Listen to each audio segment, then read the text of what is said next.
À la base, deux femmes du milieu de la montagne, voilà, Laureline Choupard et Anne Gallienne, qui ont voilà, sollicité 7 autres de leur connaissance et qui ont juste voilà, un jour envoyé un mail et tiens, si on se retrouvait autour du sujet de la place de la femme dans le milieu de la montagne. Et donc c'est parti tout bêtement de ça.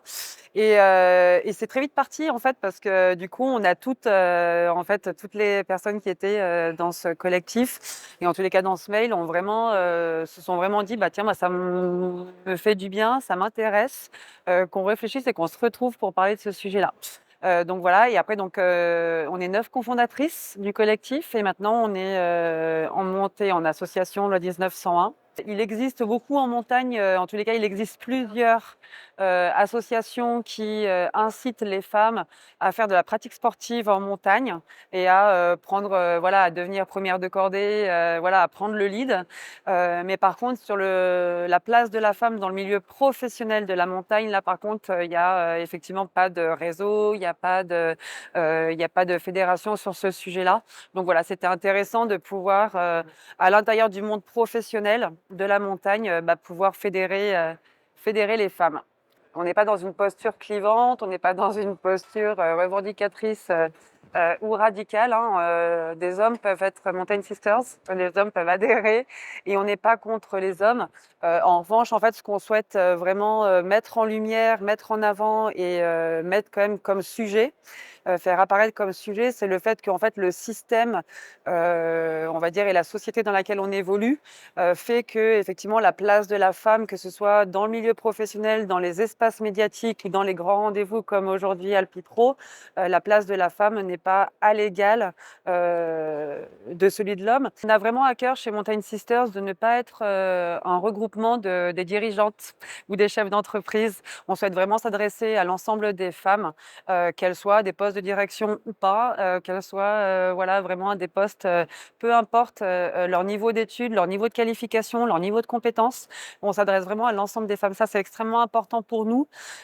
Et par contre, ce qui est important pour nous aussi chez les Mountain Sisters, c'est justement de faire en sorte que des femmes qui aujourd'hui ont eu cette compétence, cette capacité à prendre le lead, à être à des postes de direction, à être chef d'entreprise, de donner la main et en tous les cas de donner des clés et en tous les cas de servir aussi de rôle modèle pour pouvoir inspirer d'autres femmes. Concrètement, notre première action, c'est de faire ce qu'on appelle des cercles de parole.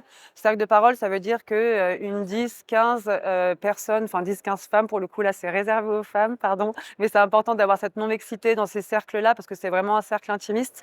Donc on organise des cercles de parole qui a juste pour objectif de libérer la parole, qui a pour objectif de s'entendre, de se connaître, de faire réseau. Ça, c'est la première action.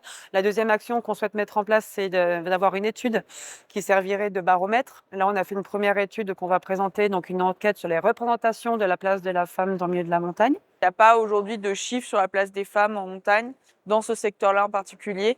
Et du coup, ce qui est important, enfin, ce qui va être intéressant, ça va être de comparer les représentations que les gens se font avec les chiffres réels. Et là, les premiers chiffres qu'on a sortis avec l'enquête, c'est vraiment de la perception. Donc, c'est plus ce que les personnes ont l'impression de voir. Et par exemple, on a posé la question sur les événements liés à la montagne, comme Alpipro, Montagne Planète, des choses comme ça. Et ce qu'on voit, c'est que les hommes et les femmes sont d'accord pour dire que les femmes sont sous-représentées dans ces salons et sur ces événements.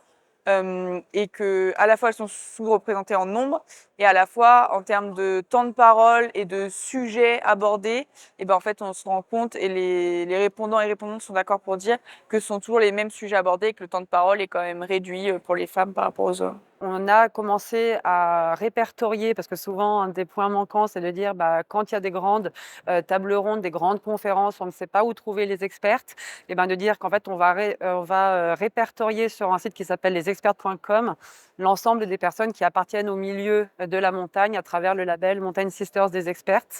Voilà une autre des actions. Et après, une autre action qu'on souhaite mettre en place, c'est de la formation, notamment la prise de parole en public, par exemple. je pensais pas. Enfin, en fait, dans la question, on a précisé, entre parenthèses, laissez-vous rêver. Et quand on dit aux gens, laissez-vous rêver, et qu'ils parlent d'égalité des salaires, je me dis, ah ben en fait, on peut encore pas rêver, quoi. Enfin, on est loin de pouvoir rêver parce qu'on n'a encore pas atteint les premiers stades que je pensais qu'ils étaient atteints.